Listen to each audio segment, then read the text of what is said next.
Nakon što su sve maline povezane, a međuredni prostor isfrezan, odradili smo i zaštitu maline od bolesti i štetočina.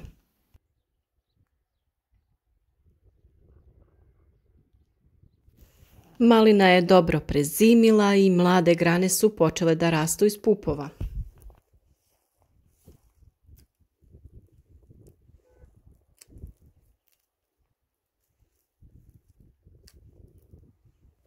Sada je i vrijeme za uklanjanje vrhova maline te poticanje ka daljnjem razvoju same biljke.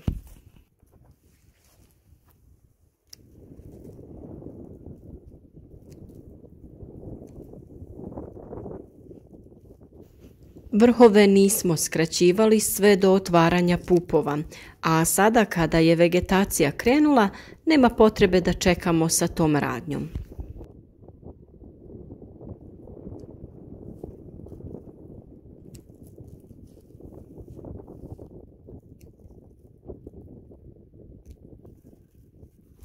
Neki su to već uradili i vjerujemo da i nema neke razlike u tome kada odrezati vrh maline.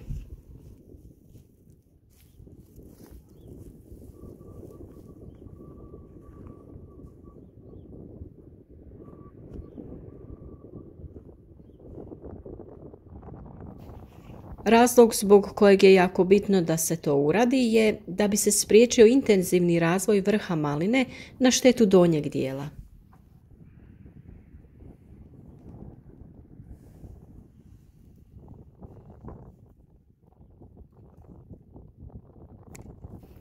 Ako postoji mogućnost pojave niskih temperatura, rezanje vrhova možemo odgoditi ili za svaki slučaj malinu prekratiti 20 ili 30 cm iznad zadnje žice.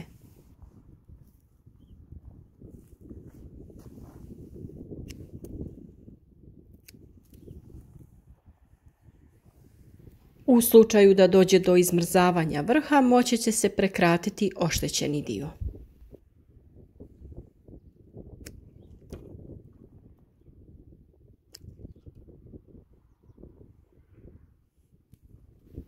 Često se izdanci razgranaju već u prvoj godini, a razloga za to ima nekoliko.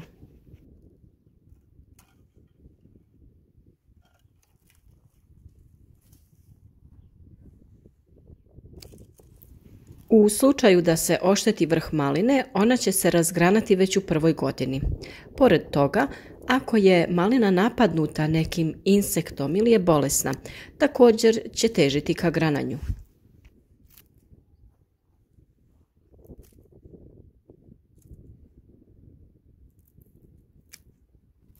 Na ovaj način možemo prepoznati izdanke koji su potencijalni problem u malinjaku.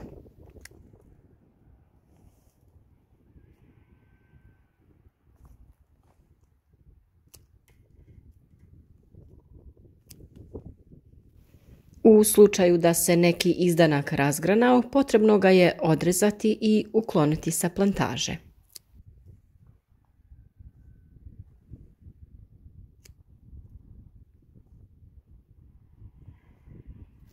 Na nekim plantažama je velik broj razgranatih izdanaka, pa je proizvođač primoran da ostavi razgranate izdanke.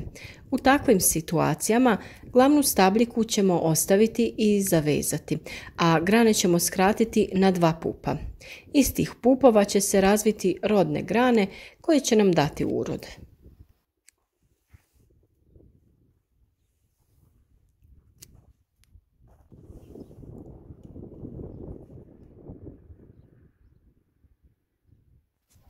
Kada se korov oko malina počeo oporavljati nakon okopavanja i frezanja, uraditi ćemo i blago zagrtanje prostora okopanja.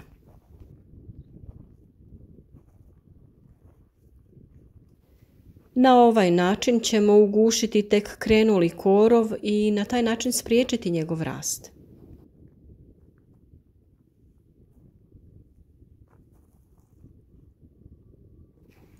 Često se postavlja pitanje da li je dobro zagrnuti malinu. Pod zagrtanjem maline smatramo blago prekrivanje tla od 5 do 10 cm. Na ovaj način korijen ćemo zaštititi od suše, a biljci obezbijediti vlagu koja neće za kratko vrijeme ispariti iz tla.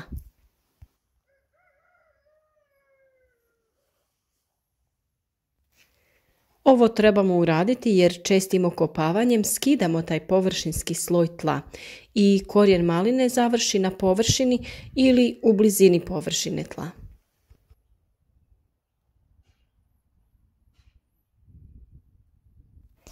Ukoliko je korijen blizu površine, on je jako osjetljiv na sušu.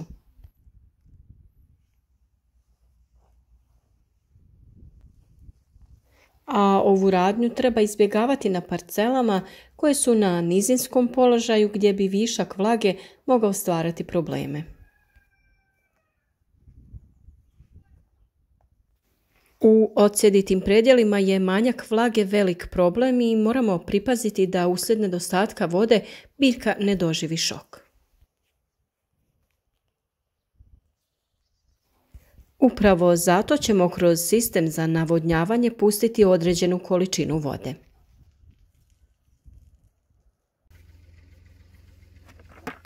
U tu vodu možemo dodati vodotopivo hranjivo. Ako je analiza tla pokazala nedostatak fosfora, potrebno je dodati hranjivo sa većom količinom istog. Mi ćemo ovdje koristiti vodotopivo hranjivo sa omjerom hranjiva 13:40:13.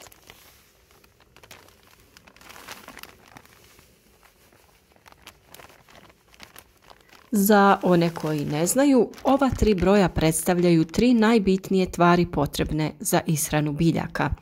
To su dušik sa oznakom N, fosfor sa oznakom P i 3. broj je kalij sa oznakom K.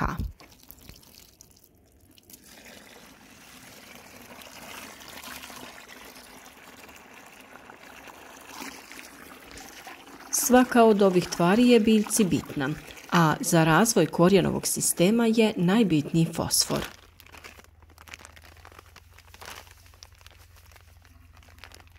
Baš zbog toga ćemo za početni razvoj biljke koristiti upravo ovo hranjivo.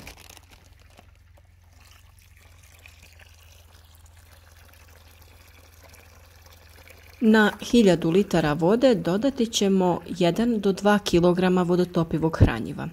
Ovo hranjivo je jako bitno i za kvalitetno kretanje hranjiva unutar stabljike.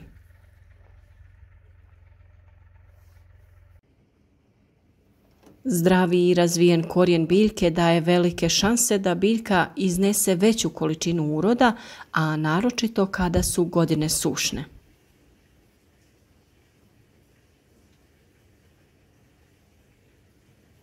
U takvim godinama je jako bitan sistem za navodnjavanje jer pomoću njega lako možemo svakoj biljci obezbijediti vodu. Nekad je i pomoću sistema za navodnjavanje teško dati dovoljno vode, kao na primjer prošle godine kada je bila velika suša i vrlo visoke temperature.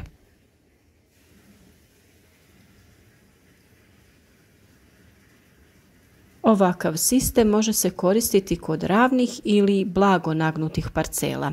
Ako su redovi postavljeni pod velikim nagibom, voda često curi niz crijevo i odlazi u niže dijelove parcele.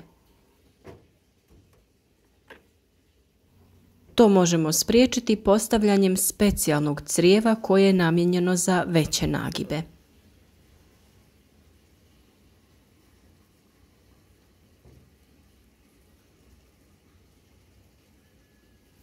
Ono što proizvođači često pitaju je da li da daju kan. Za hranjiva poput azotnih ili dušičnih je još rano i trebalo bi pričekati još neko vrijeme. Njih ćemo davati kada rast rodnih grana bude intenzivan, odnosno razvoj zelene mase bude ubrzan.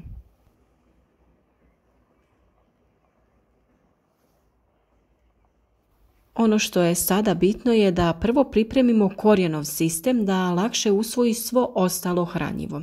Kada imamo biljku tako razvijenu, ona će lako razviti rodne grane i iznijeti plodove do berbe.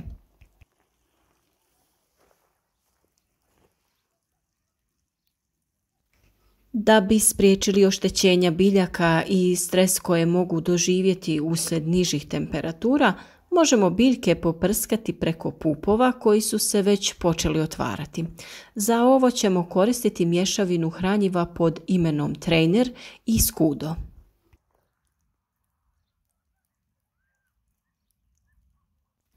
Ovo će naročito biti korisno kada rodne grane budu veće pri pojavi mraza. Ova kombinacija biljke na vrijeme opskrbi hranjivom koji joj omogućava da lakše podnese stres uslijed nepovoljnih uslova.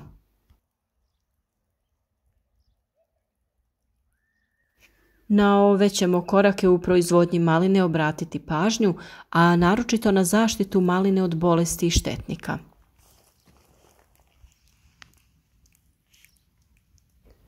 A naravno mi vas pozivamo da pratite naš kanal i pravovremeno ćemo pokazati sve ostale korake u uzgoju maline.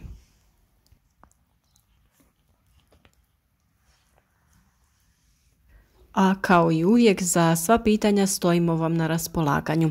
Pišite nam u komentarima, a zapratite nas i na Facebooku u grupi Proizvodnja voća i povrća.